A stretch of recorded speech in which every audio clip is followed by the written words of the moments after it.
Hello, YouTube. This is Frontiers of the Mind, and I don't really know what to expect. I saw this game on itch. It looked cool. I downloaded it. A week and a half went by, and I forgot everything that I read about it when I first got the game. I think it's something to do with exploring a computer program that might have to do with some sort of a game show or something with I don't know, some experimentation. Those are the vague memories that are in my mind, but we're going to find out here together. I will put the link to the game in the description if you'd like to play it yourself. Let's dive in. So we've got this computer background here, just a couple of things on it. We've got my computer. I'm assuming this is Frontiers of the Mind, and a recycle bin. Now, being who I am, I'm going to check the recycle bin first. Okay, neat. Very cool. Let's check my computer. Uh-huh. Yeah, that seems as expected. Let's try the start menu. Yeah, okay. I guess we do the EXE then.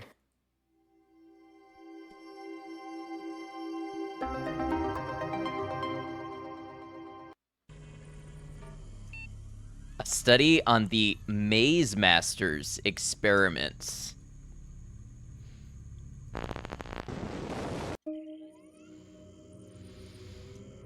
Okay, so we've got some point-and-click exploration to be doing here. Let's see what this is about. Between 1987 and 1994, the British channel Network 7 broadcasted 112 episodes of the TV game show Maze Masters, an interactive adventure targeting younger audiences. Oh, is there a game here? Oh no, it's like a slideshow. Okay, I got you. Produced by Third Eye Pictures Studio during 8 seasons, Maze Masters was an adventure role-playing game staging groups of teenagers trapped inside a castle. I'm gonna see if I can turn the music down some. Oh, it's not that type of menu. Okay, I'll just lower my system volume.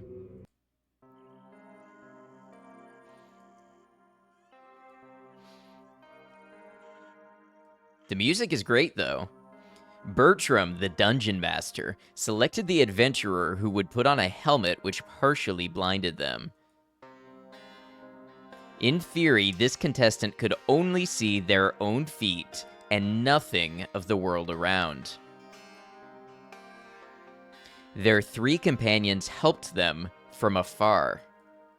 Only those companions could see the rooms and the trials.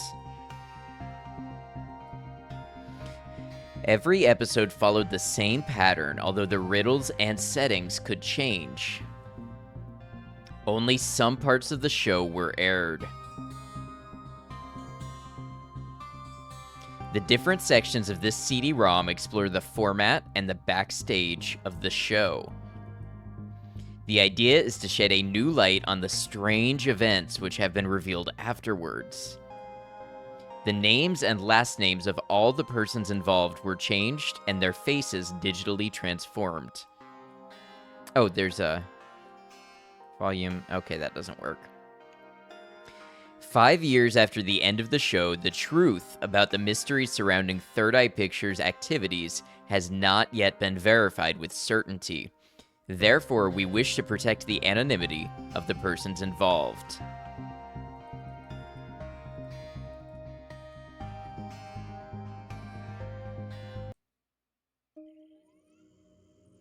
All right, let's find out about the players. Casting.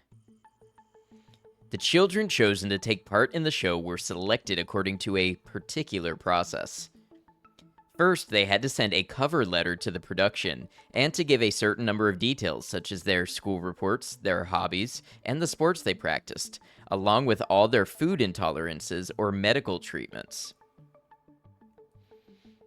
When their application was accepted via a standard letter, the kids were invited to go to the closest audition. 1992. Okay, so we've got something of a time period here. Oh, that's an ominous building for that. I don't know why, I just get that feeling. Once there, they were introduced to the show writers and to the members of the shooting crew. Then, the casting directors would have them pass a test called intuition test, which, according to the witnesses, was probably a sort of disguised Ganzfeld protocol. Okay. So I believe the Ganzfeld protocol, that's the one where you cover your eyes and illuminate with like infrared or a red light and play white noise in your ears, I think. Read about it many years ago. Yeah, okay, there's the light. The kids had to take a telepathy test involving cards covered with specific symbols, and during which they had to guess the Zener card chosen by their companion. The children always described this experience as a funny session, and apparently they never realized they were taking a cognitive test.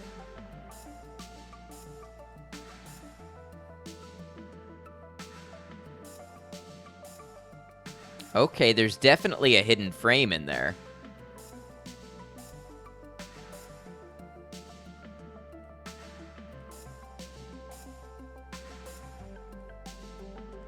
Probably be cool of me in editing to go back here and pause it on the frame when it changes over. So we'll probably do that and see if anything neat comes up. In all likelihood, the kids' roles during the show were determined by the results of those tests. Allegedly, the child with the lowest results was assigned to wear the helmet during the episode.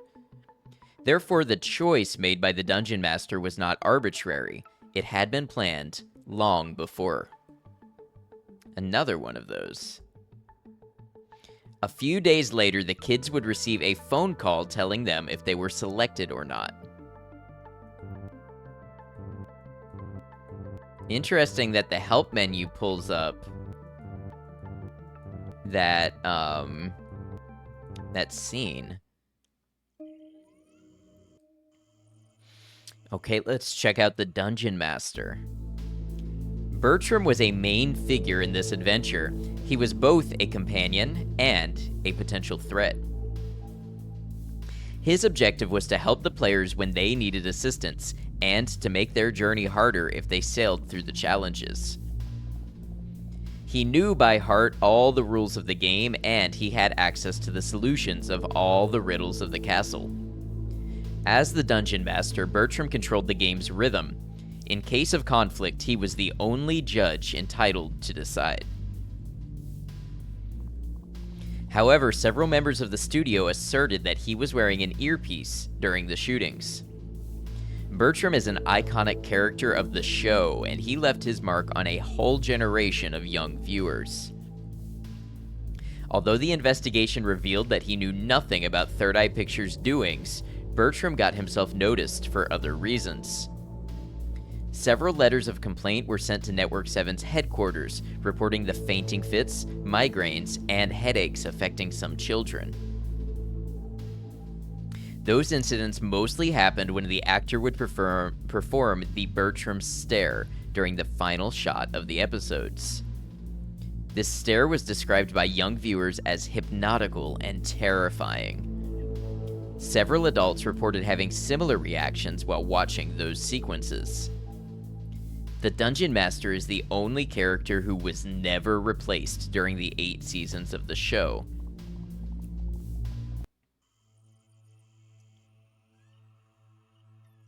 Controversies. During the game, the children seemed delighted, and it positively affected the show. That's an ominous shot.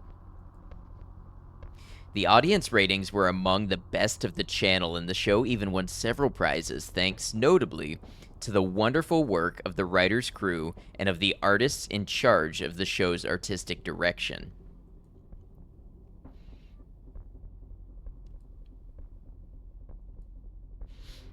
As for the different experimental protocols, they were always so subtle and so well designed that there was never any suspicion, and they never disturbed the kids in the short and medium term. At the end of each adventure, the kids would receive a certificate on which was written a text supposed to cleanse the different parapsychic suggestions to which they had been exposed. Although we do not know the exact number of accidents which occurred, 2 of them have been certified. The first one involves prototype number 2. This version of the helmet made it possible to show the adventurer's mental health in real time. Thanks to captors connected to the pulse and to the back of the kid's eye, the software was supposed to display a face, which would change color according to the stress level of the player.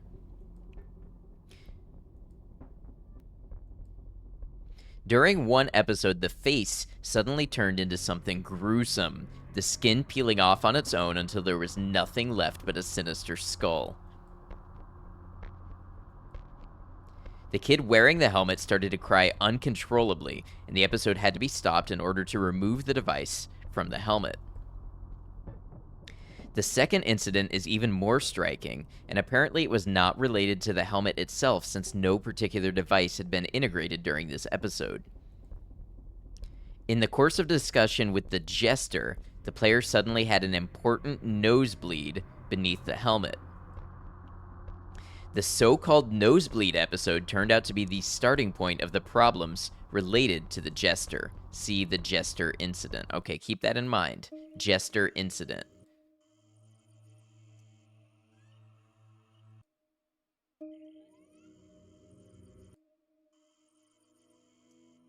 Let's check out the jester incident now. We're breaking sequence a little bit, but I feel like let's check out the jester incident.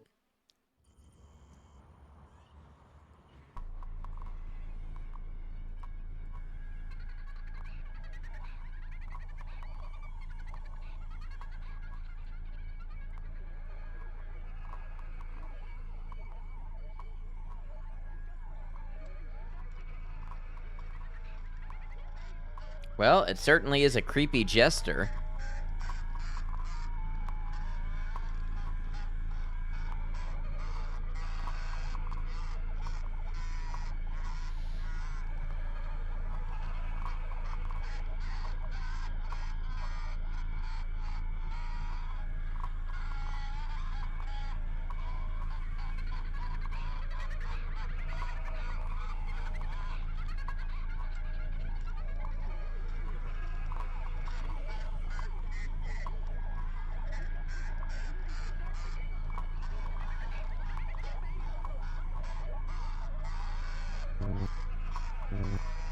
Help button doesn't do anything.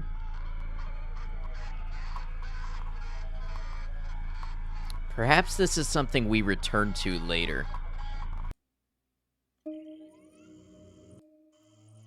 Let's find out about the Bristol kids. The cases of the Bristol kids date back to the pilot episode, which was supposed to convince potential broadcasters to buy the show. The contestants were around 14 years old at the time of the shooting in 1986, and they must be around 30 today. So this is taking place then in like 2002, the context of this CD-ROM thing. We ignore the protocols the players were exposed to, and it took several years for the disturbing points to be revealed. The 4 young winners pursued brilliant studies right after the show, although they initially had low to middle grades at school. They all developed particular skills in biology and maths, so much that they skipped several years and joined special curriculums. The most disturbing element is that those young people did not know each other before the show, and they did not keep in touch in any particular way after the shooting. Eventually, in 1996, the 4 former contestants were invited all together, and by chance, to the prize-giving ceremony of a mathematics award, and that is where they connected the dots. Proving the connection with the show would ultimately involve some speculations, but their participation to Maze Master's pilot episode is the only common point between those 4 gifted persons. No similar event has been reported with other contestants. Interesting. Let's find out about characters. So let's learn what allies they had. During their adventure, the groups would meet several allies willing to help them. In addition to the Dungeon Master, they could rely on the assistance of Maldor the Chamberlain. He could be prankish and slightly terrifying, but he never refused to help the adventurers. Easily identifiable with his red gown and his crown of white hair, his help often appeared as clues related to the forthcoming riddles. The contestants could also walk into Selma the Shepherdess, a young woman lost in the castle too. She never clearly explained how she arrived here, but she would give the contestants advice and directions. The help of Cora the Sentinel could be determinant. This mercenary from the marshes surrounding the castle knew all the weaknesses of all the entities abounding in this place. Other characters would appear occasionally. Garen the Apothecary, mischievous and wily. Elena the Crimson Princess, the only bearer of the crystal rings. The character list is still long. Melvidesh the Groom, Keeper of the Dragon's Eyes, King Khan's servant. Bagat the Innkeeper, well versed in the gossips going around the castle. I wonder if there's anything like hidden in these images. Oswald, King Khan's counselor, compulsive gambler but faithful advisor. Salkus, the shapeshifter elf. We do not know any of his other forms. Mirdan the wizard, descendant of the first druid. He was the only character who could bring a contestant back to life.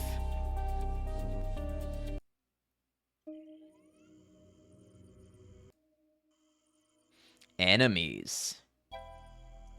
Unfortunately, in Maze Masters, the enemies outnumbered the allies. In this section, only the human-shaped antagonists are listed and no other kind of creatures. See entities. Lord Fear was one of the most striking ones, as the final enemy the adventurers would fight in the throne room at the end of their journey.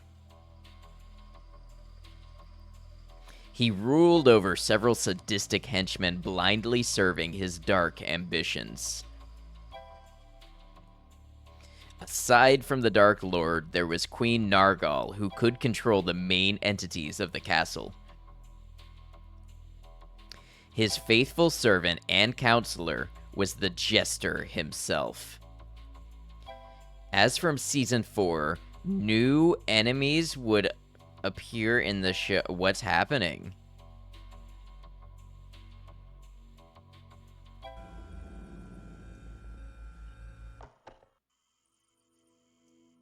Oh, they didn't like us learning about enemies.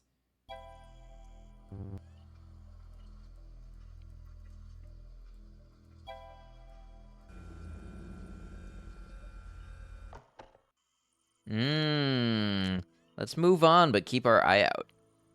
Let's find out about the cast turnover. Although the incidents related to the cast of the show remain quite minor, they are no less noteworthy considering the evolutions discovered later. It appeared that some actors got so lost in their roles that they were unable to break character. The actress playing Liliana was found asleep on an unsaddled horse somewhere in London's suburbs. And the performer playing Watan the Wizard set his garage on fire while trying to find the Philosopher's Stone. Yet the cast turnover certainly remains the most curious element. Except for a few rare exceptions, most of the actors refused to keep their roles after their first shooting. Many reasons were mentioned, but the most common one was related to issues with the catering on the set, and in particular with the presence of something in the meat. Okay, this is getting less and less helpful as we go on, or should I say more corrupted, perhaps. Let's learn about rooms. We'll start with safe rooms. I feel like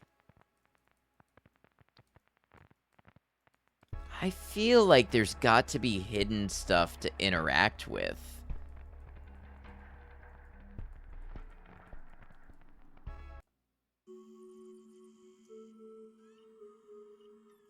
Nilrem up here on the wall. I wonder if that's important. Tried typing it in just for fun. We will see. So let's learn about the Enigma rooms. Although there were many dangerous rooms in Maze Masters, the adventurers could take a break in some of them. The first ones were called Enigma rooms, and they were of all sorts. Maths riddles, brain teasers, rebus puzzle, or anagrams. In those rooms, the 3 assistant players could be particularly useful. So we've got Ghost down here in the corner mirrored.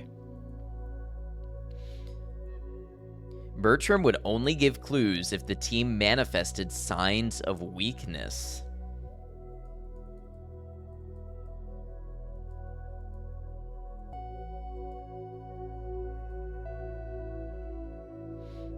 Oh, Nilrem backwards is Merlin, and we have Ghost backwards, so we'll keep an eye out to see if these are maybe things that need to be entered.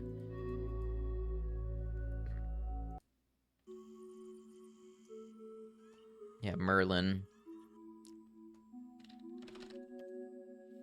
Encounter rooms. Encounter rooms were rooms where the bearer of the helmet would meet a character or a peaceful creature. On a very few occasions, an Enigma room could serve as an encounter room. This time there's a well, and it's written forward. It's not written backwards.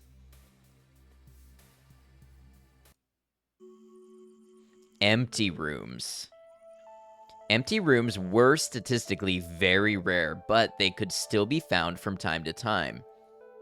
They could be mistaken for the rooms inhabited by wall monsters.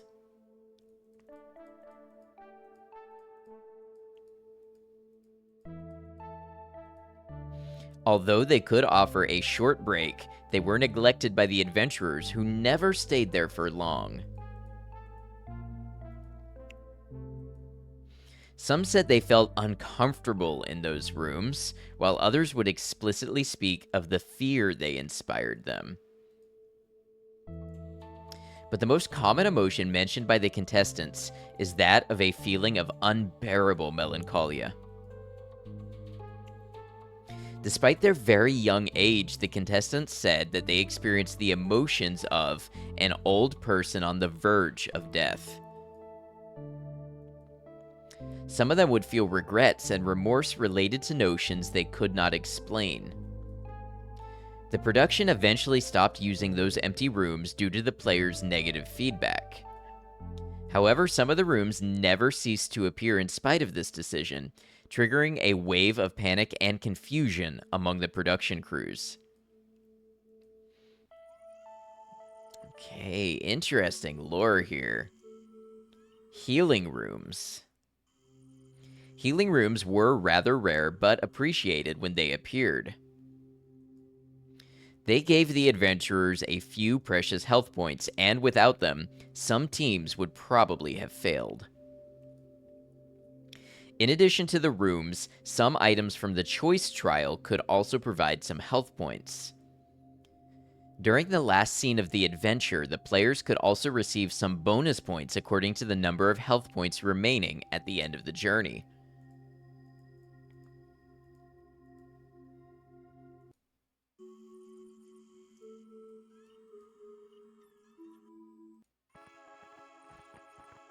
Okay.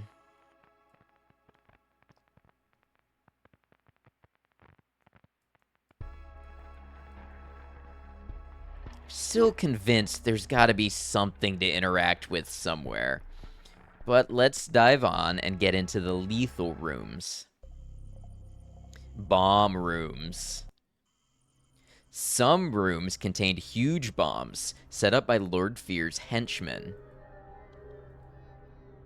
If a player stepped into one of those rooms, their friends had only 30 seconds to guide the player towards the closest exit.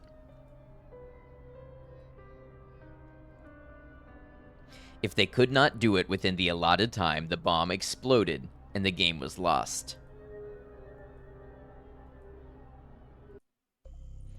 Trap rooms. Notice there's a bloody, what is this, a morning star?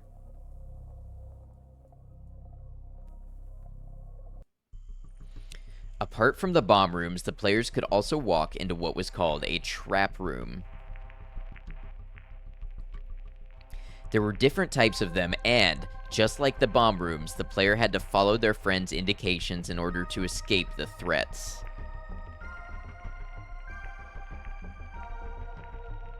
Circular saws, blades tied to pendulums, huge gaps in the ground. There was a great number of threats.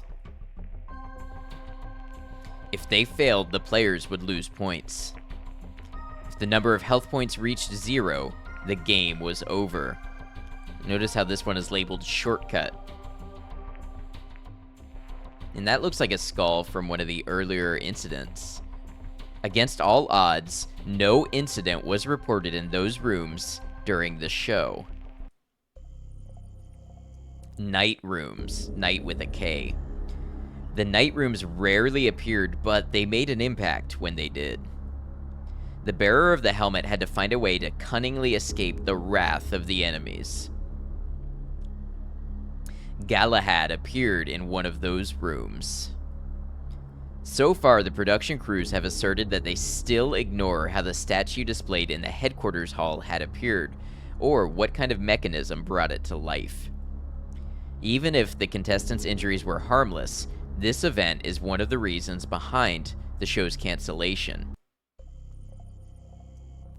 Random rooms. The random rooms are the least documented rooms since none of them was aired on TV. They looked more or less like normal rooms, and the only feature that would set them apart was the apparition of specific enemies in these rooms. The only random room which could be recorded off-air was the one containing the pit brain, as it was called by those who mentioned it. Nonetheless, they were unable to describe their interactions with this entity. Interesting. Color rooms. Green rooms. The gameplay of the green rooms was particularly distinctive. When a contestant stepped into one of them, they had to roll a dice, and the dice itself would then appear in the room.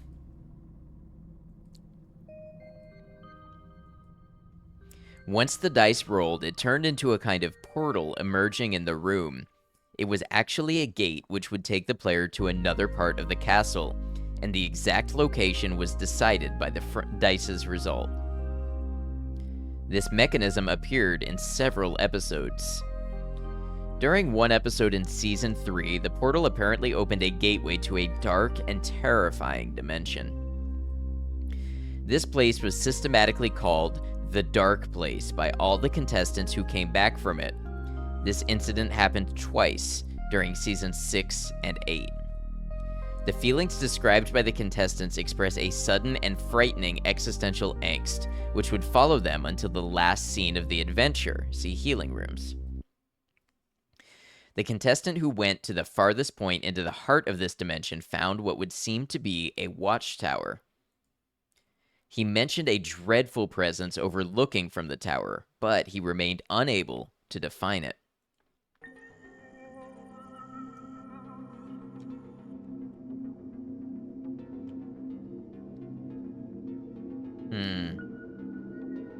Red rooms. The red rooms were located in a zone called the stomach, a kind of organic mental hell designed to try the contestants' nerves. The issues with the meat started right after the first apparition of this setting, and in all likelihood, those two elements were connected. After a few airings of this setting, the production definitely removed it, since they had received many complaints from families who deemed it too gory for such young audiences. Interesting. Yellow rooms. Oh.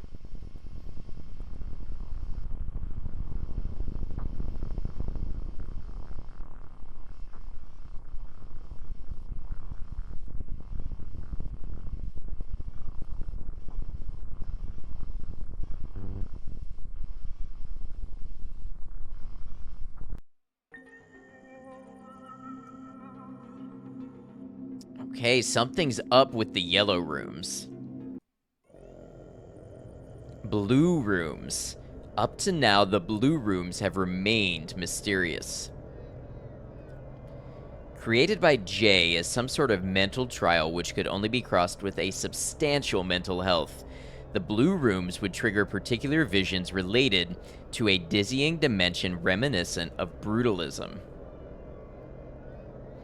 Every contestant, even remotely fragile, could only stay there for a very few moments, and they all mentioned a heavy feeling of sadness. The corridor leading to this dimension is in itself a challenge to cross. Notably, there were cruel imps and a horrible giant with a distorted face.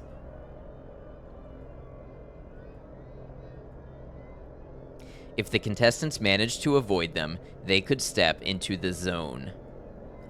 Several images have been recorded, but their content makes every attempt to analyze them useless. Jay's pages on this matter seem to have disappeared from his research notebooks.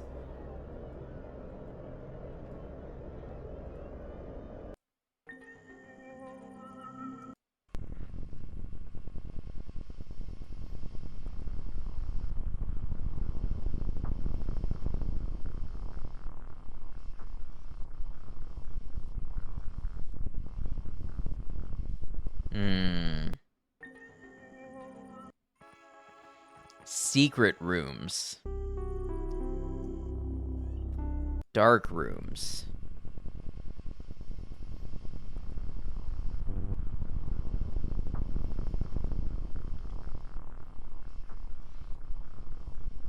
So again, we're encountering sort of increasing corruption. Meat rooms. This section addresses one of the strangest mysteries surrounding the show. Right after the first jester left, a certain number of events happened, all meat-related. Apart from the panic concerning the catering, several rooms in the castle were found packed with pieces of rotten meat, taking the place of the props that were supposed to be there. Even if the crew in charge of the scenery denied everything, the events blew out of proportion in increasingly troubling ways. The production even had to install security cameras on the set in order to try to identify the culprits, but it remained useless. It would seem that the meat appeared on its own. Apparently, the radical decision from Season 6, introducing three-dimensional sceneries, put an end to those manifestations.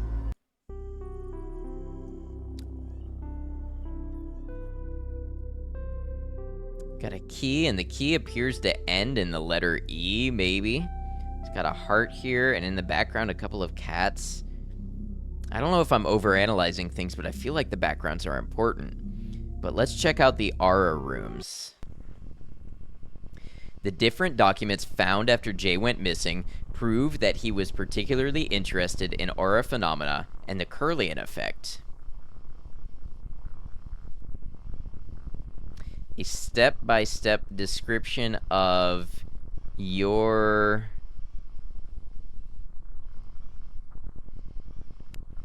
It's just not quite high enough resolution where I can read it. Of how to color in your own aura. I think that's what it is. Obsessed with all the alternative ways that would allow him to corroborate his theories, Jay was convinced that auras could confirm the efficiency of his protocols. In one of the rooms of the castle, there were special cameras which could capture and show auras on screen.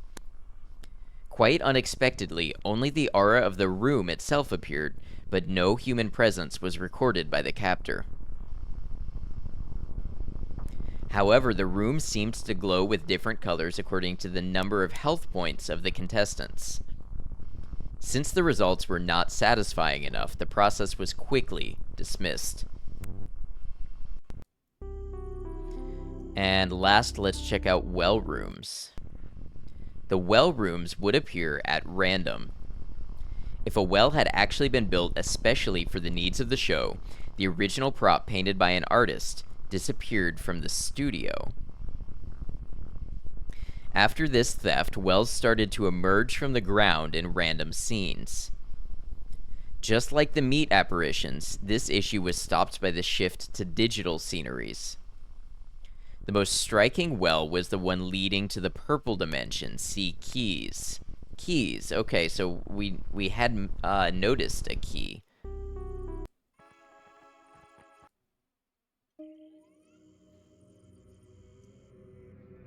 I'm guessing keys will be under objects. Key.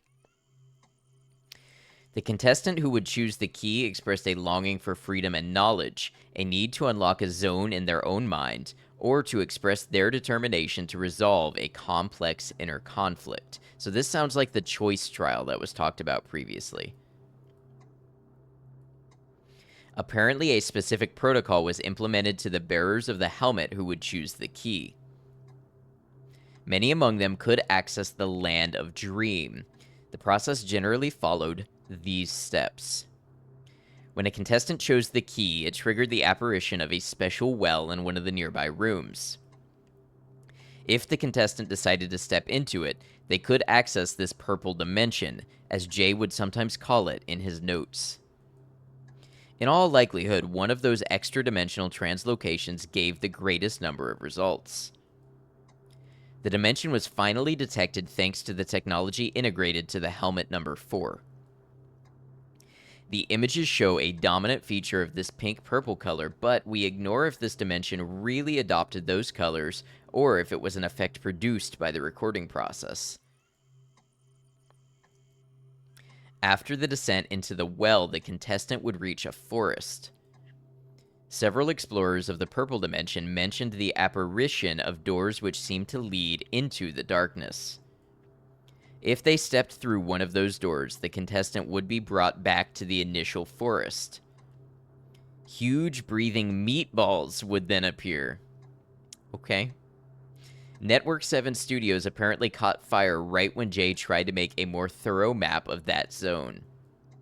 The only human figure who could be found there was a sort of mute ferryman who never reacted to the contestants' solicitations. I'm sorry, I'm still a little caught up on huge breathing meatballs.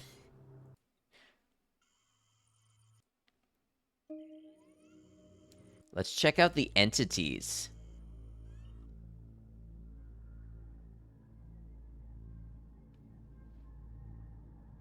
What am I looking at down here? I'm pretty sure I see the word Nile or Nihil. Interesta. Baptismi. I don't know if these are real words. I mean, Nile is, but... And baptism is, but I don't know. And of course, interest is, but I don't know if these are anything meaningful when put together. Let's read about the wall monsters. Wall monsters were special features of the show, and we find very few similar examples in other bestiaries of legendary creatures. It is difficult to say if they were allies or enemies, since their behavior was always unpredictable. They would randomly appear in empty rooms, and nothing in particular seemed to announce their arrival. If the wall monsters made sure to terrify the assistant players, they were only a voice for the bearer of the helmet. Some things in this game have been phrased in a weird way that makes me think that maybe The creator of this was not a native English speaker. So I respect the effort, but occasionally I'm left a little confused by what it's trying to convey.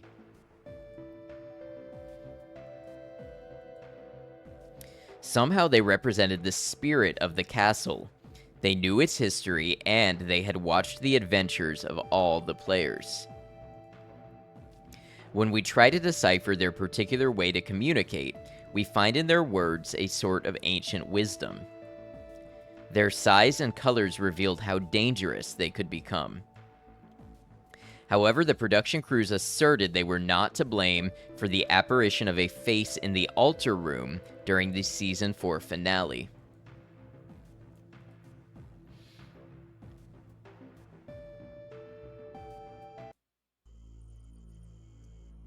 Okay, let's learn about creatures. Oh, this one's unsettling from the start.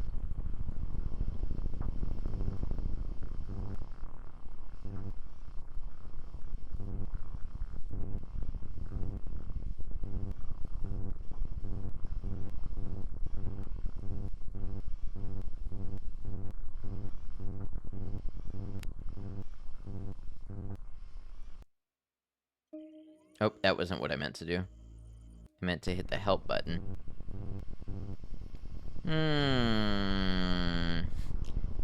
Well, we've got pictures of a good number of creatures, but we can't seem to interact with anything here.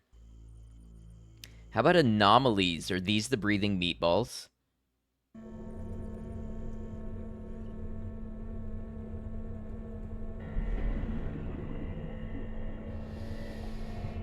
Well, this certainly seems anomalous.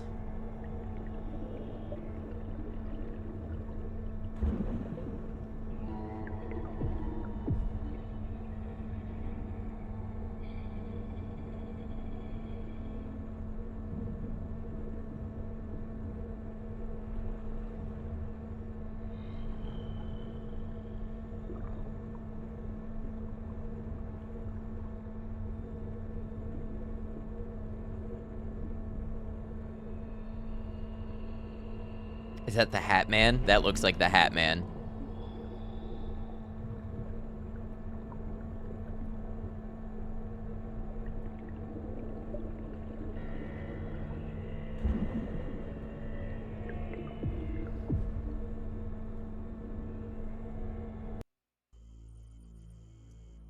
Interesting.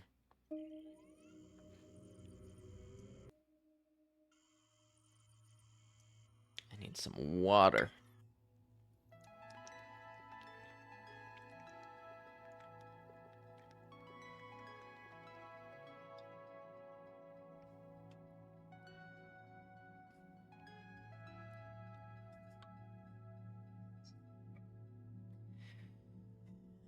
All right, let's try various food. The contestants choosing food during the choice trial expressed their need for energy and motivation. The players seemed to develop different physical or cognitive capacities according to the products they would choose. The only incident happened in Episode 7, Season 3, when a roasted chicken was offered to the contestant during the choice trial. The players started to weep with joy, hit by a fit of neurotic euphoria in front of the chicken, and the sequence had to be interrupted. It was the first and last time that cooked food was offered during the show. I wonder what the significance of that could be. Fruits and vegetables. The contestants favoring fruits and vegetables during the choice trial manifested a need for vitality and energy, or an overwhelming thirst for life. Apparently, vegetables were a more psychological sort of food, whereas the fruits seemingly affected the players on a physiological plan.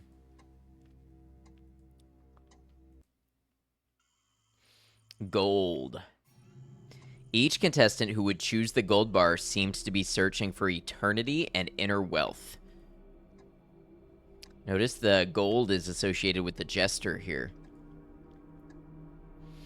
This longing for accomplishment was almost pathological, and it often appeared through hasty and inconsiderate decisions and through overconfident reactions.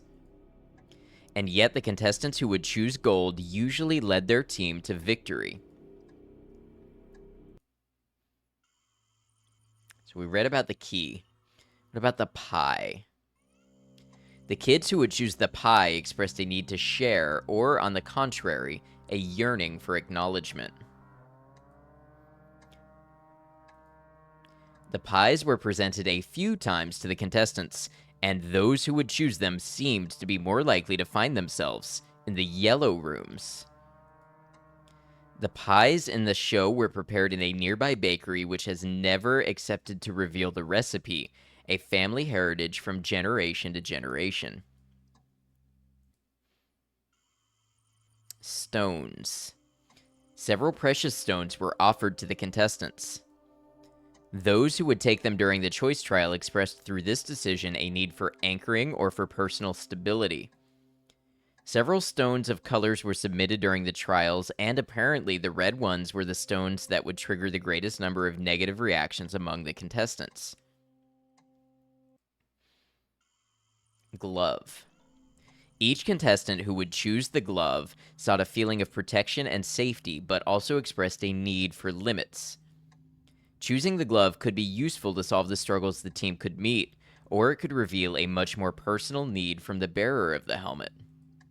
The fabric the gloves were made of affected the statistical frequencies of that choice.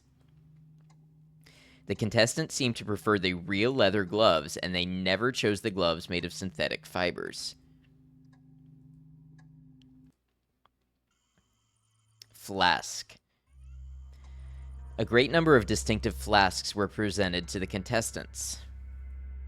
They were labeled with tags supposed to give information about their content. It was proved later that those flasks were filled with sand, oil, or bicarbonate of soda. Each contestant who would choose the flask expressed a yearning for fierce motivation or for luck. The contestants seemed more unlikely to take interest in the flasks with the more grotesque names on the tag. The corks were sealed after Season 2, when a contestant drank a whole flask of oil before the crew could react.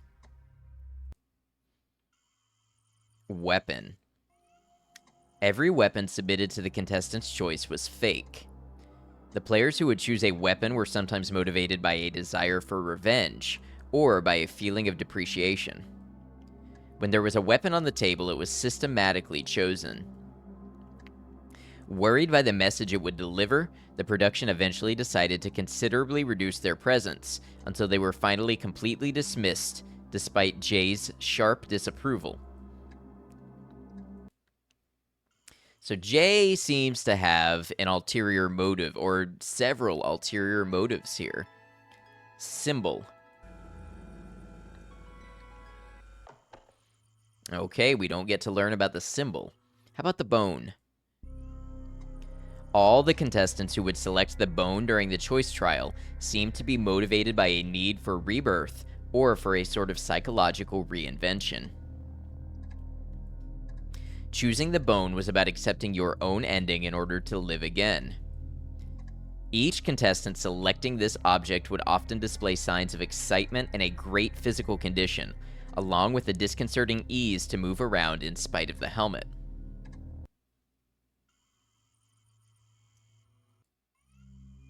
Miscellaneous. Among all the objects offered to the contestants, some of them did not belong to any particular category. A jog in the shape of a buffalo horn, a spellbook, a figurine, an hourglass, a dish towel, a bar soap, a vase, a bell.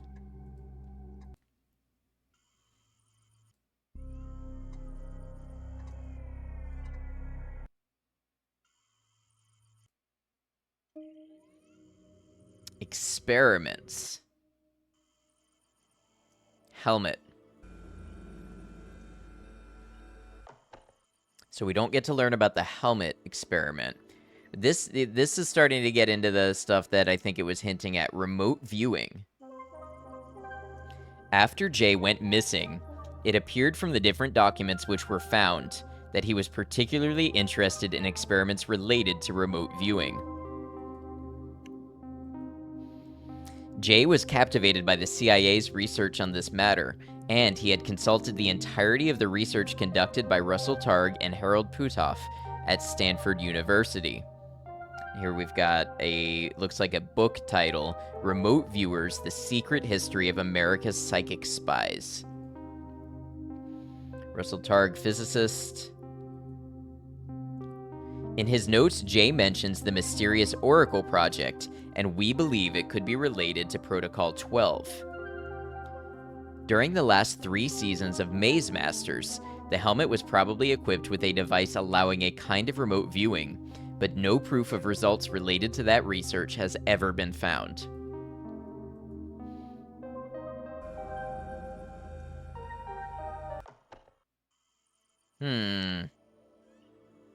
Hallucinogens. Okay. Brain camera. Wow, so pretty much all of this is blocked off.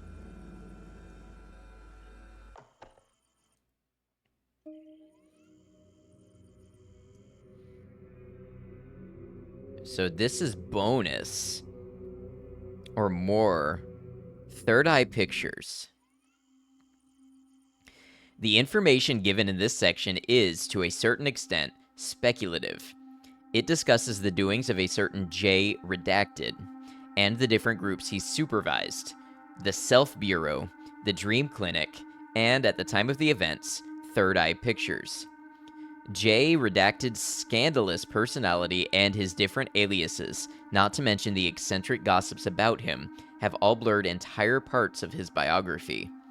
According to certain elements from our investigation, this individual known as James/Jeremy/Jacob/Jasper came from Wales, and he could be around blank years old today, but that looks like 2 digits, which, you know, we would assume somewhere between 10 and 99, probably. If this person was indeed identified by several witnesses who spent time with him, there is no trace of Jay or his aliases in the British Administrative Archives. 5 years after the events, a certain number of former members have accepted to speak out, enlightening us concerning a few elements about their experience. Origins and Precepts. The Self Bureau. We could find no trace of Jay, who was known as Jacob at the time, before he arrived at Cambridge University to study psychology. He attended the course delivered by Devon Kay, who quickly became his mentor. As a specialist of altered states of consciousness, he taught Jay the fundamentals of parapsychology. We ignore the true extent of their collaboration, but it became more than an academic one. Jay would spend all his time in his teacher's lab, and he had to retake a year on account of his many absences. 4 years later, Devon Kay was diagnosed with a rare disease and left the academic world. Jay was described by his classmates as one of the best in their year group, but also as the strangest one. For instance, he had no doubt about the scientific validity of extrasensory perceptions and the models of their practical application. He was often described as an unfriendly man, and yet a little group of students would always spend time with him. After their bachelor's degree, they created together a student society called the Self Bureau. Due to the nature of their experiments, which the university has never wanted to reveal, the young members of the Bureau were sent down right before their PhD Viva? I don't know what that means. The members of the Bureau moved to Birmingham, and there was no sign of them for a while. The Dream Clinic. We were finally able to track them down 3 years after the Cambridge incident. At the time, Jacob was called Jasper. They had settled in a medical center in Birmingham's suburb. Internally, they called it the Dream Clinic, and they used the building both as a living and a working place. In this clinic, they conducted several experiments related to REM sleep and to the psychic states of inconsistent consciousness. The treatments were free, and the candidates to the experiments were paid. We cannot explain how the group had managed to find such an important source of funding at the time. For 5 years, Jasper and his team carried on their research without anyone noticing. Apparently, something happened in 1981, since the group split up that year, and Jasper disappeared again. Thanks to the testimony given by Terrence B., we were able to trace the nature of the research conducted by Jasper, but also the reasons behind the dissensions of the group.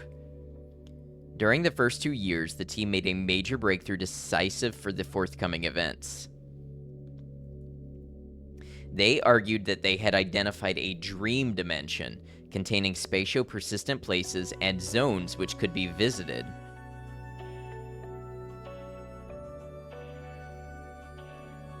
The starting point of their discovery was the case of Norma T., a young woman suffering from night terrors since childhood. Thanks to an ultrasound therapy treatment paired with hypnotic suggestions, Jasper managed to help the patient. But Norma became subject to recurring oniric visions which lasted several weeks. Jasper used the same treatment on other volunteers in the clinic, and the results exceeded their expectations. They experienced the same visions, and they became systematic, despite the complete isolation of the patients. At first, the images were peaceful. A little bridge leading to a calm sea, a majestic tree bathed in light. And as they walked further into the dreamlands, the visions became more symbolical, even mystical. The candidates mentioned visions showing huge eyes staring at them and a face of cyclopean size. All the candidates explained that after a little while, they would see a sort of tunnel or an arch shaped by trees, and at the end of this strange corridor, a door or a gateway would appear. As they got closer to this gate, the candidates would show signs of tachycardia. Some of them would also be subject to vomiting. We suppose this is the moment when the group started to split. Jasper and 2 of his most faithful followers really wanted to see what was behind that door. The other members expressed a certain unease concerning the uncontrolled protocol and possible effects on the candidates who had not given their full consent. Despite those dissensions, one last experiment was conducted on 10 or so candidates who were given an anti-nausea medicine. All the subjects said that after stepping through the door, they experienced a stream of traumatizing or nightmarish images. It could have been a case of phobic hallucinations from traumatic memories or about death. The dreamers mentioned a huge house lost in the middle of an empty and sinister heath. Once they had stepped into the house, the candidates could see stairs and a checked patterned floor. The house seemed empty, but they all mentioned a heavy feeling in the chest and a metallic taste in the mouth. Among the 3 candidates who climbed up the stairs, 2 of them mentioned their meeting with a young girl standing among wooden flotsams. When she spoke, no word came out of her mouth, only a strange sound of wood cracking and breaking. The last witness mentioned a meeting with a spectral entity carrying a gladiator sword, and he explained that he woke up the moment he tried to get closer. Evidently, the candidates were deeply troubled by this experience. The peaceful visions had given way to unclear but terrifying scenes. Some of them left the clinic in the middle of the night without even taking their belongings. The dissident part of the group threatened to call the police. An argument broke out, and some of the members came to blows. Jasper ran away at dawn with his partner and 2 other adepts. They took with them a few files, some materials, and the remaining cash. The Prague years. We only know a few things about this period, but several compatible elements confirm that Jay and his acolytes went into hiding somewhere around Prague. They became extremely discreet, and it would seem that they were invited by an acquaintance on site. We found no trace of rent or bills under their names, but after the fire at Network 7 Studios, we did find a few pictures in Jay's office.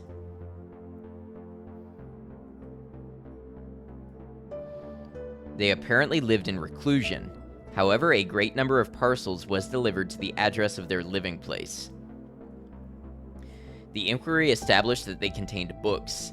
The number of volumes is likely to have represented Jay's important esoteric collection found in the studio. See Archives Books. 2 years ago, an independent journalist discovered a book written by the couple during their Prague years, but published in the United States. Entitled Dreams, Transform Your Life Through the Power of Your Dreams, it introduces different techniques related to dream control.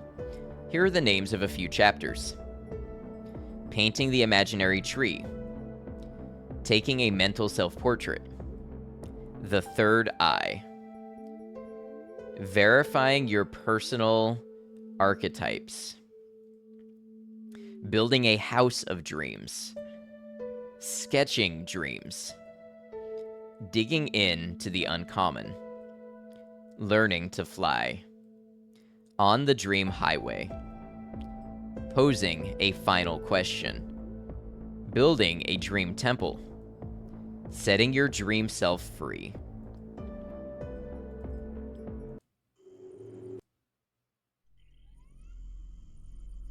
Wow, this is very extensive. I'm about an hour in, and it's almost 3 a.m. I did not expect this to run so long. I think I'm going to cut here for the night, and I'll pick back up another day. So most likely, all you're going to see is me fade out and then fade back into me recording this on a different day. So look forward to seeing you then. All right, I am back. It's been a couple of days, but I just rewatched the end of the last recording, so I remember roughly where I'm at, and I'm ready to get back into Frontiers of the Mind. I've already done about 2 hours of video recording tonight, so hopefully my voice is up for some more reading, because this is a text-heavy game.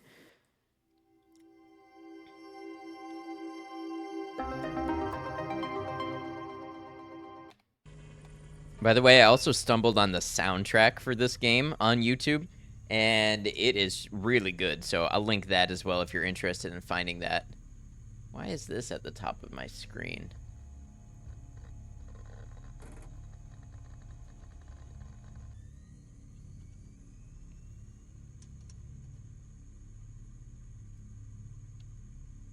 I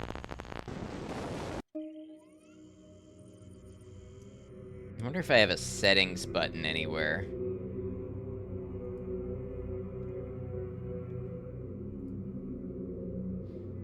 Alright, well, it just records a whole lot better if I look at it like this. So last time I believe we had gotten to more Third Eye Pictures.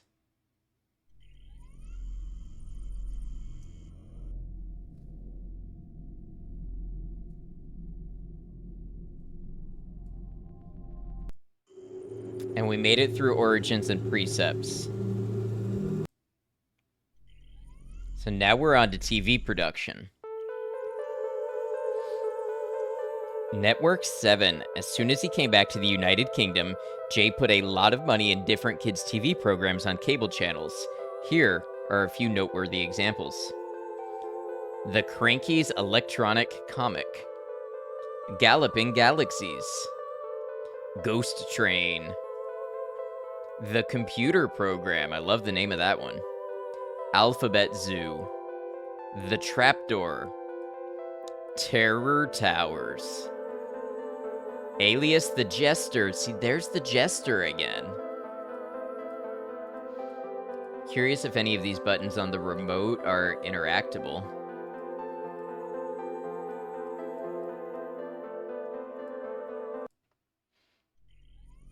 Movie production. Between 1990 and 1995, Jay funded, through his affiliated company Third Eye Movies, 8 feature films, thanks to the benefits collected with Maze Masters.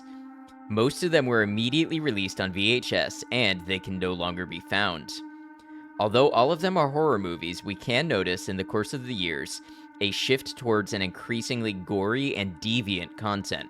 A surprising choice for a production studio specialized in kids' TV shows. You can click on the tape to see some of the photograms from each movie. So we have Prison Kill.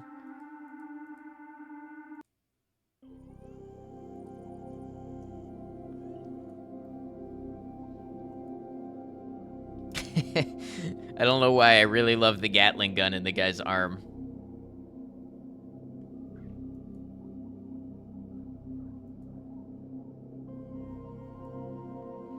Evil Eye.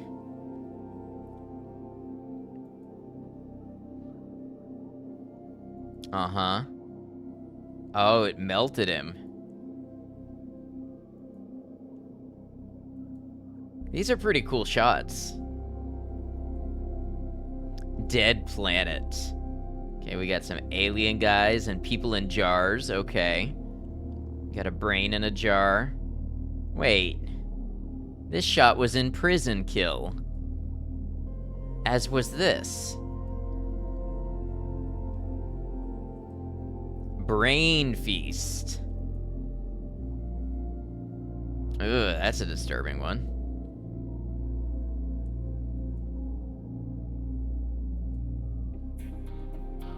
Reminder for YouTube that these are not only fictional as a video game, but they are fictional within the context of the in-game video game world. Meatballs.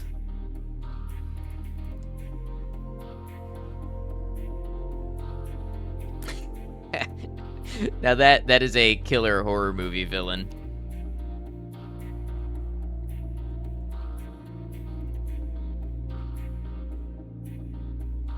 Death Trap.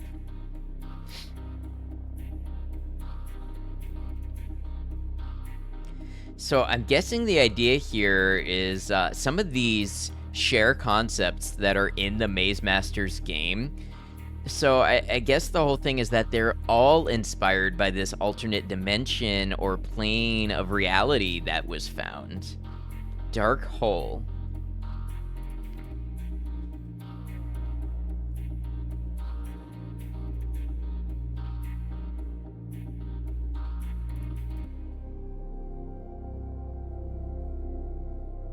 And the Meat Man.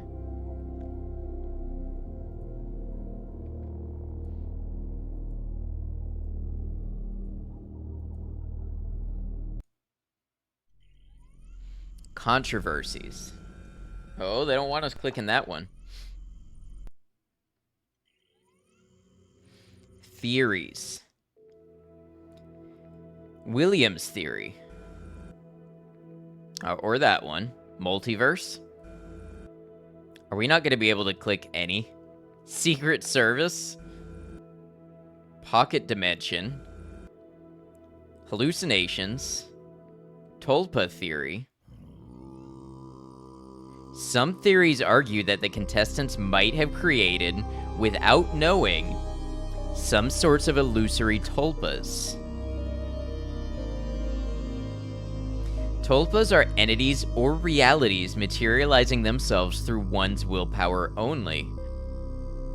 2 long pages from one of Jay's notebooks enthusiastically analyze Alexandra David Neal's writings dating from her Tibetan period, telling about the tulpa she had created and destroyed while she was in Tibet.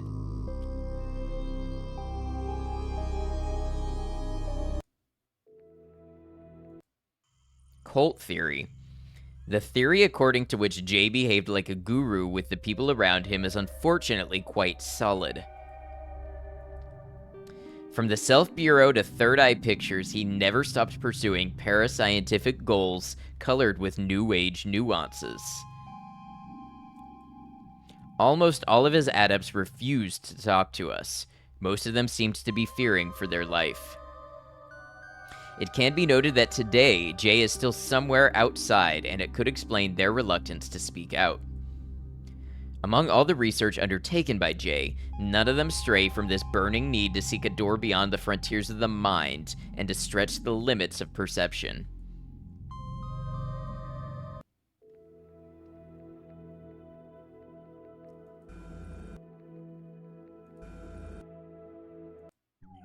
Shadow people. Aside from the events from the TV show, Network 7's premises gained a certain reputation in the British paranormal small circles. Several members of the production crews mentioned strange apparitions on some of the photographs taken during the shootings. Although the official investigation ignored this aspect, several theories pointed out the possibility that those apparitions could be connected to the different dimensions which had been explored. The most persistent ones argue that those manifestations could have been caused by a communicating vessels phenomenon. If a contestant entered the dream dimension, one of the shadow people would appear in our reality. Aside from those strange pictures which could not be asserted as authentic, no other elements can support this theory. However, the fact that those entities appeared during occurrences of sleep paralysis remains disturbing, given the similarities connecting them to Jay's research.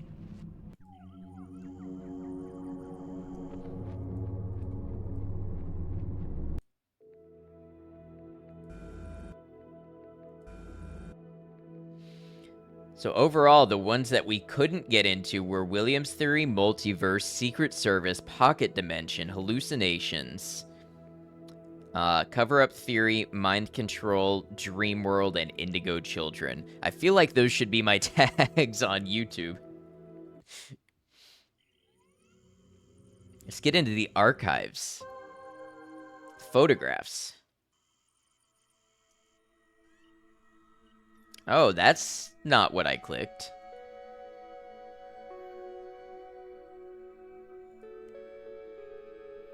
That one almost is.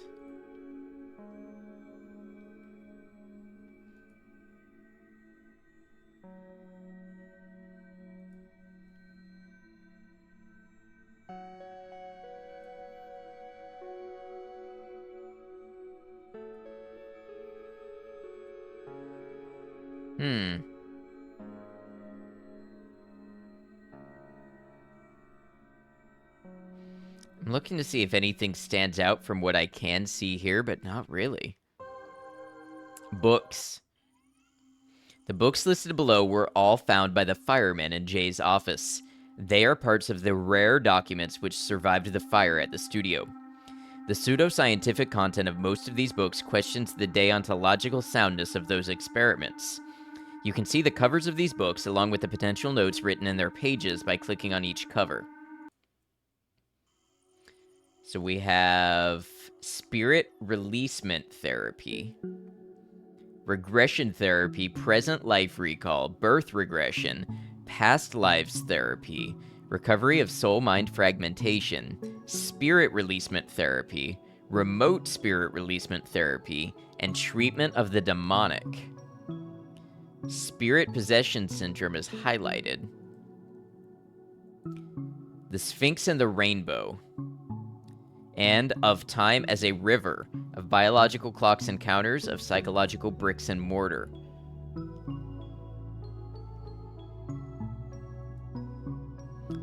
Time, space, reason, and intuition. The birth of space and time, the Gestalt Odyssey, 3 kinds of time and intuition. The frontal brain power, the lessons of lobotomy, the mind's manager, the power behind the throne, the brain's secret model for forecasting. The forecasting brain, the brain stream and forecasting, shapers of the stream, the higher and lower brain, how personal differences shape the stream, mind beyond brain, or the question of a higher shaper. The puzzle of precognition, first experiments, beyond card tricks, the hard science impact, the ultimate heresies of Puthoff and Targ. The guesswork of psychology, the voyages of Carl Jung into the labyrinth of synchronicity.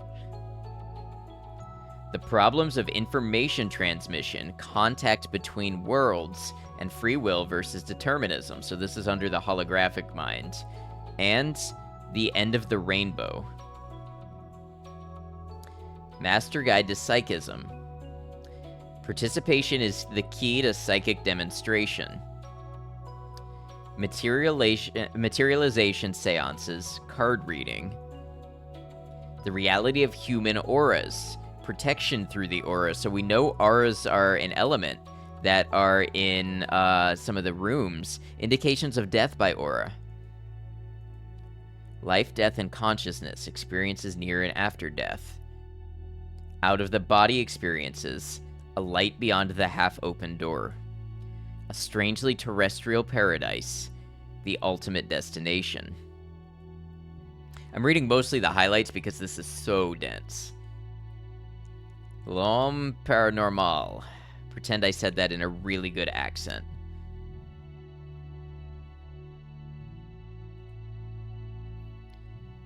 Materialization and dematerialization. Passage of material planes.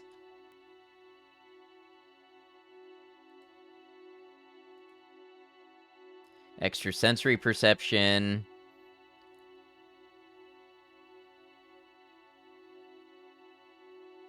It's not quite coming together for me. I don't know French.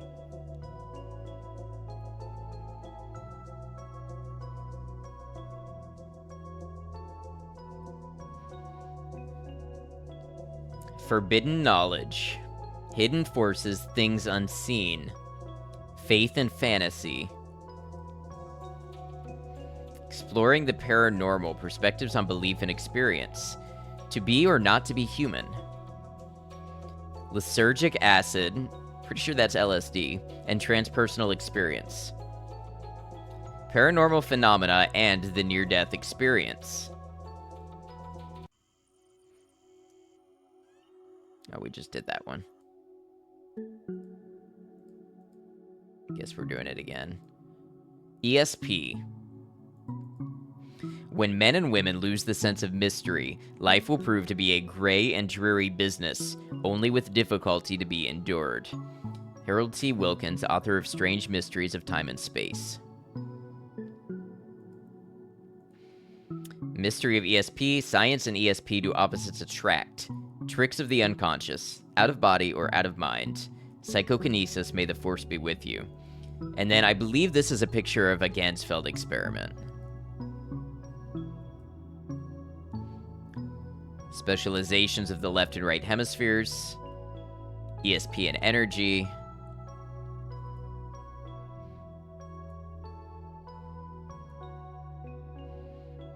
OBE physiology, state of the body's functioning. The search for psychic power. Mass broadcasting experiment. Card guessing experiments. Analysis of the experimental conditions. Exploring inner and outer space. To the higher power who guides us all from our inner and outer space, and to all of us who are growing in awareness of our immortality and our multidimensional being. The quest for reality, the inner-outer space connection, consciousness communication, and the new biology. Darkness walks, the shadow people among us. The mystery of shadow people. Negative shadows. The Hat Man, getting rid of shadows. ESP, the new technology. This is all real, remote viewing, stranger than you can imagine. Exploring the fourth dimension, secrets of the paranormal. If I am in here, who's that out there? Climbing up the golden stairs.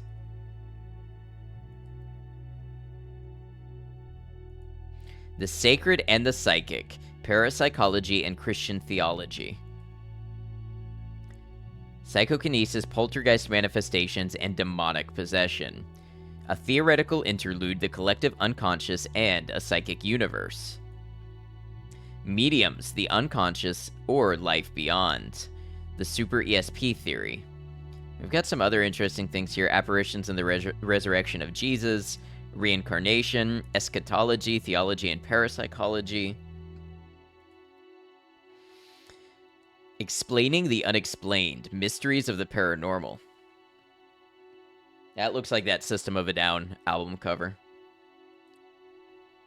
Altered States 1, Dream ESP and the Ganzfeld. Mind Forces. In Search of the Light. Young children as psychic subjects. Hopes for the Ganzfeld. I don't know. Anomalous experiences. The role of altered states of consciousness in extrasensory experiences. Will we ever know whether extrasensory perception exists? Anomalous experiences during deep hypnosis. Apparitions of black dogs. Observing the impossible. Eyewitness testimony for darkroom seances. Alright, let's check out the drawings. Drawings realized by the contestants after each show. The kids' drawing effect seems to last more or less 24 hours. Reproductions of the notes in French that Jay left on the back of the drawings. Duncan, 15.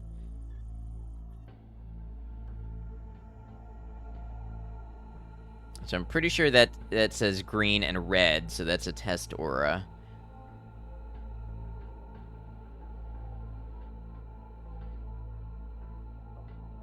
Song, is that, like blood? Emily, 16. Monster. I bet you get a lot out of this game if you speak French. Oscar, 14. No notes. Isaac, 16. Zage, that means face, right? Sur le mur.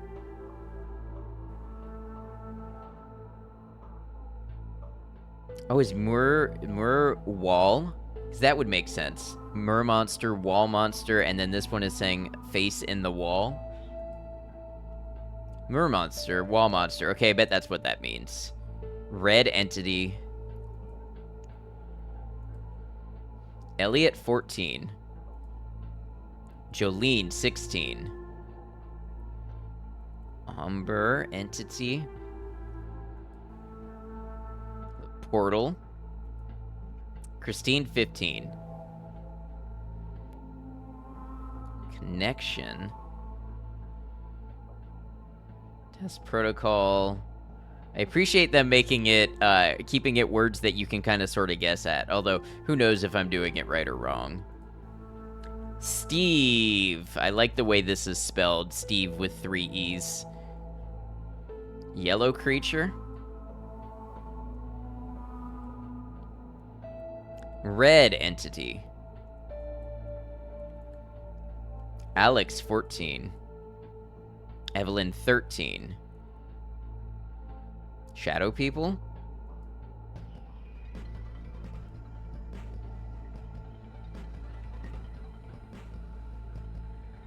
Alistair, 15. Silhouettes. Silhouettes of what? I don't know. Leviathan. Helen, 14. Chateau Dimension 7. Sad Sun. Soleil Triste. William, 16.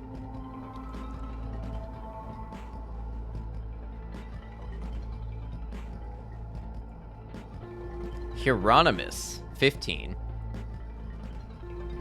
Spider. Some of these words are, I speak a little Spanish, and some of these words are like, I think I recognize the Spanish version of that word, like araña. A ritual.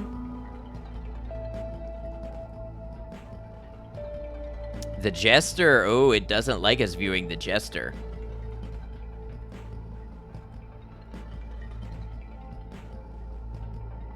Oh, and it didn't like us viewing that one either.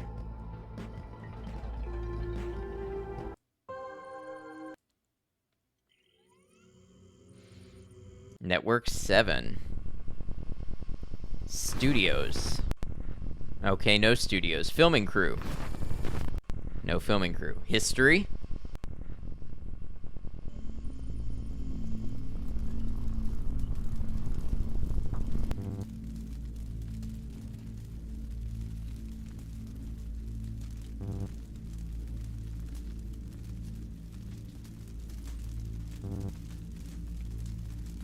All I see is fire burning things.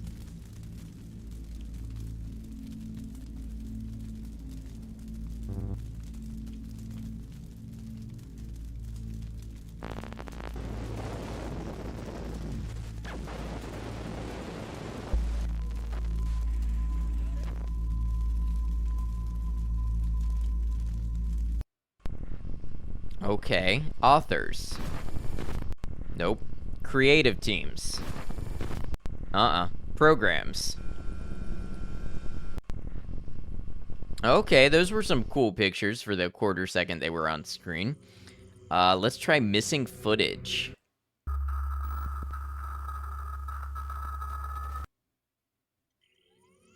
Well, that was kind of neat. Let's roll that one again. It looks like a Tool music video. Bonus. David Rowe art. DavidRowe.net. I wonder if that's a real place.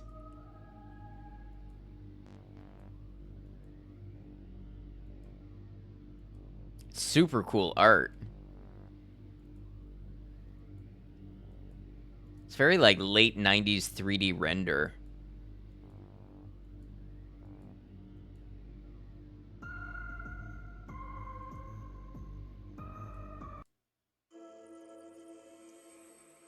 Video games. Maze Masters 1987.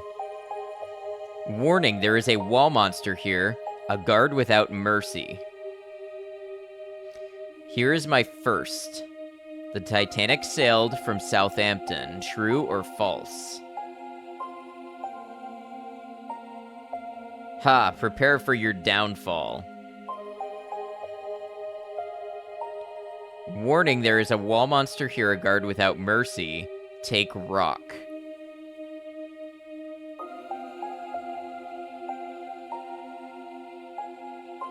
Go to the symbol, which is the odd one out. Press fire when ready. Dungeon passage. You can go this time, but next time I will be less patient. Maze Masters 1991.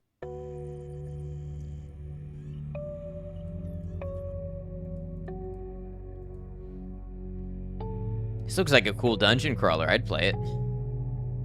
You got dragons, skeleton walls.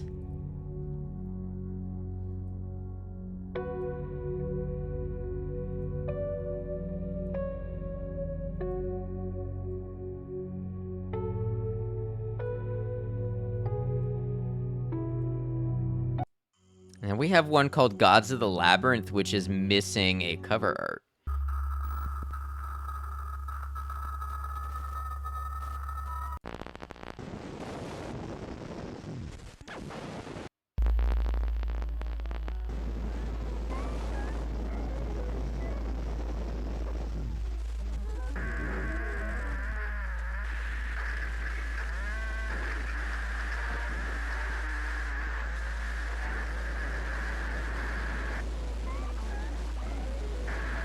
This sounds like Mars Volta meets Aphex Twin.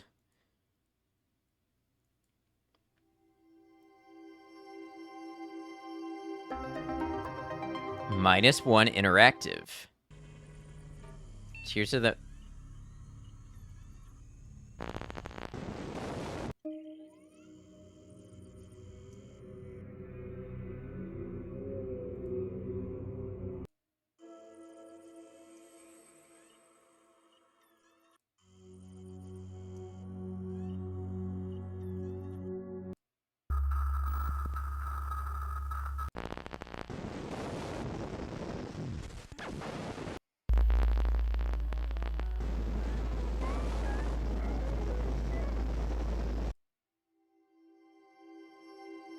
Well, that's real weird. Is that that's implying that we're playing this now? I don't know what to think about that one.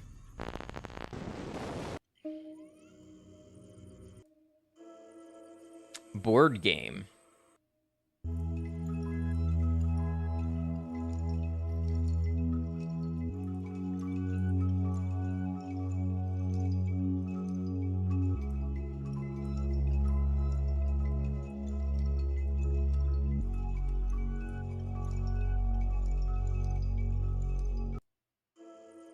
Merchandising.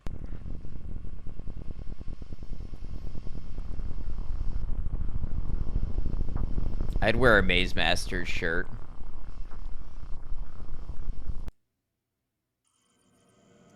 Maze Master's Fortress of Assassins, based on the thrilling TV series. Cover art David Rowe.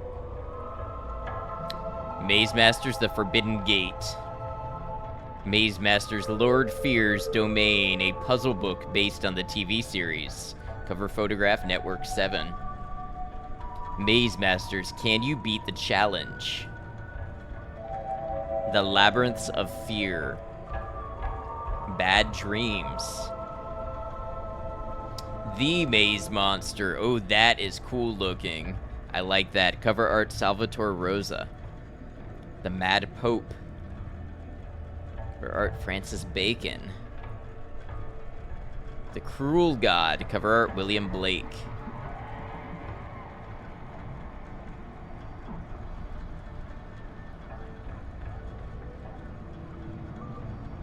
I was gonna say, is that not Goya?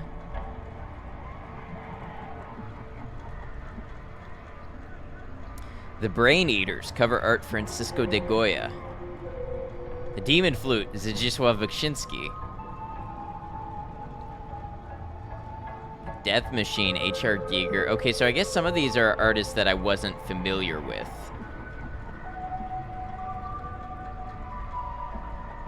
Talking Head, cover art Pierre Paul Rubens. Road of Death, Claude Verland. The Dark Sabbath, Francisco de Goya. The Spider Room, Odilon Redon. The Death Master, Francisco Goita. Lake of Despair, John Grimshaw. Dark Assassins, Le Caravage. The Dreaming Skull, Hans Memling. Night of the Demons, Matthias Grunewald. Visions of Madness, Jus van Kreisbuck, I think. The Evil Monk, Lelio Orsi. The Devil's Fish, Hieronymus Bosch, but I've never seen it spelled that way. I feel like I'm being messed with just a little bit. Paintings of Blood, Titian. The Everlasting Night by Caspar D. Friedrich. Isn't that a piece of music? No, I'm thinking the Transfigured Night, I think. The Snow Kingdom. All the Jester ones, notice, are kind of corrupted like this.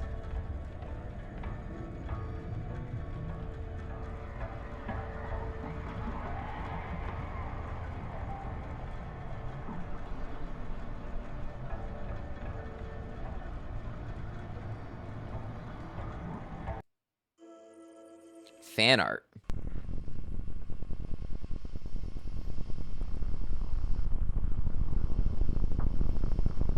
Sure does not like us being on that page. Credits. Text and research, Alan Q. Smithy for -1 Publishing. Original soundtrack and sound design, Cloud Factories. CD-ROM and concept and design, Vision 2000. Translation, Litson. Would like to thank all the former employees from Network 7 and Third Eye Pictures who have accepted to testify. Personal acknowledgements, a bunch of initials, and everybody at -1. Contact us, please click here.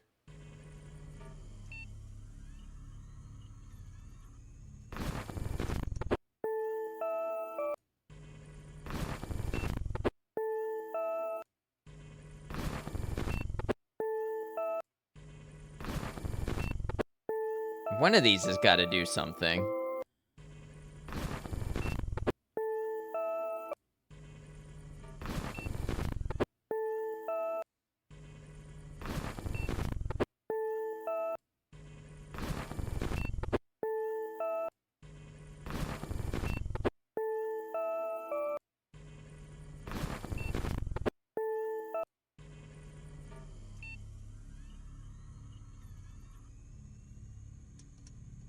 Why can't I click on this one? Okay, hold on. Gansfeld. What's it trying to teach me?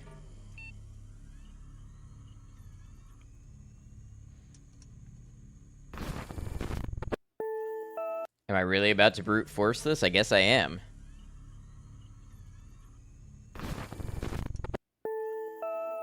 Cue the speed up.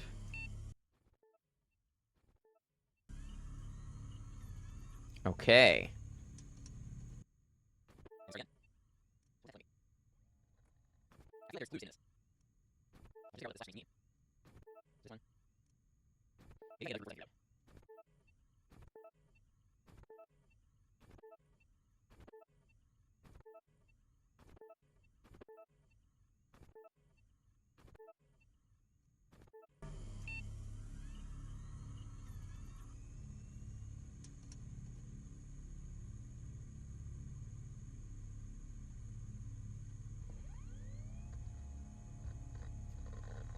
What is the similarity that I'm missing?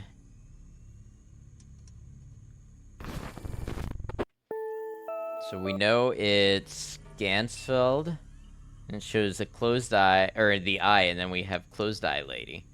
And then it shows 4 with the red dot, and it's these children. And then here it shows, like, tic-tac-toe.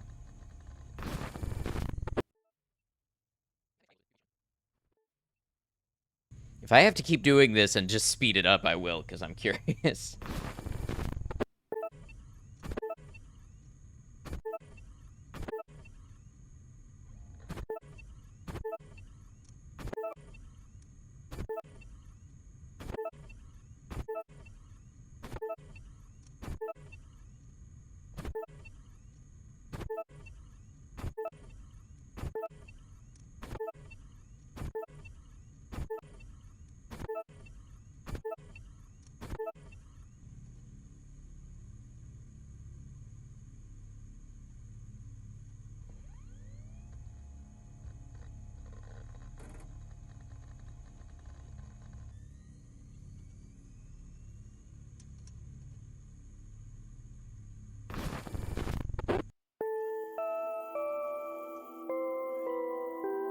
I'm still struggling to find out if there's a method to this other than just clicking each one.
So what does that do for us?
gonna try 1, 4, 9, 1. All right, let's go back to credits. We're gonna count how many objects show up when we do this, okay? So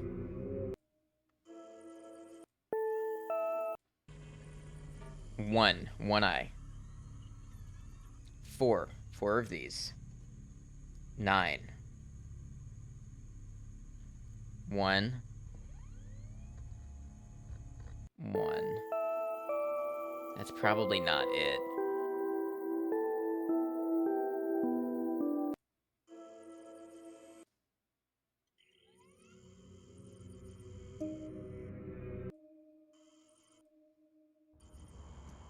One, 4, 9, 1, 1.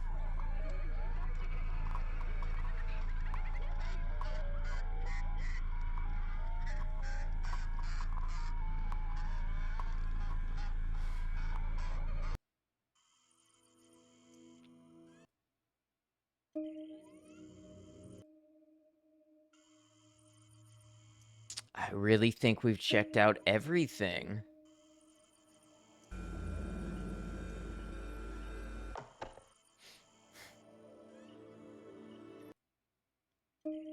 I wish I knew what the credits meant.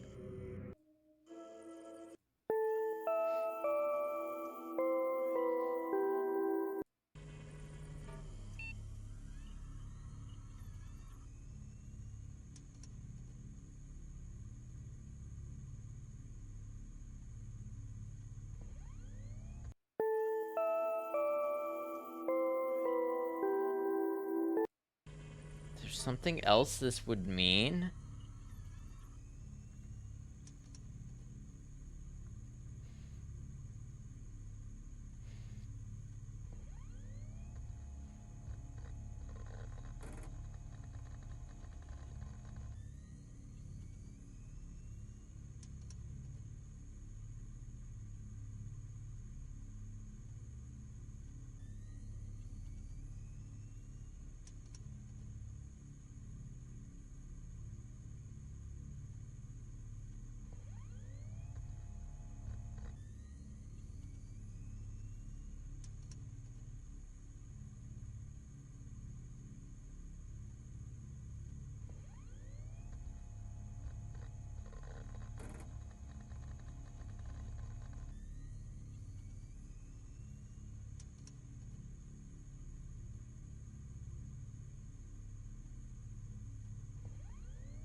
Well, there might be something more here, but if there is, I have not been able to figure it out, and I've been at this for a couple hours total now, so I think I'm going to go ahead and call it here and end our investigation of Frontiers of the Mind. But if you're not satisfied, if you'd like to see what else there is to find, please, I will leave a link to the game so you can try it for yourself. If you happen to find anything or have any hints or anything like that, feel free to leave a comment and let me know how close I was, if I found everything, if I didn't scratch the surface. I would love to know. If you'd like to see more games like this, more indie games, more slightly weird games, more demos, more things like that, I do a lot of those games both as offline playthroughs and streamed both here and on my Twitch channel. I also upload videos of other games, review, highlight, breakdown, analysis sort of videos. So if any of that sounds up your alley, please consider leaving a subscription on YouTube. It is free and you will get notified when I do any of those things. Thank you for joining me and sharing your time here with me today. Until we catch you again, please take care of yourselves.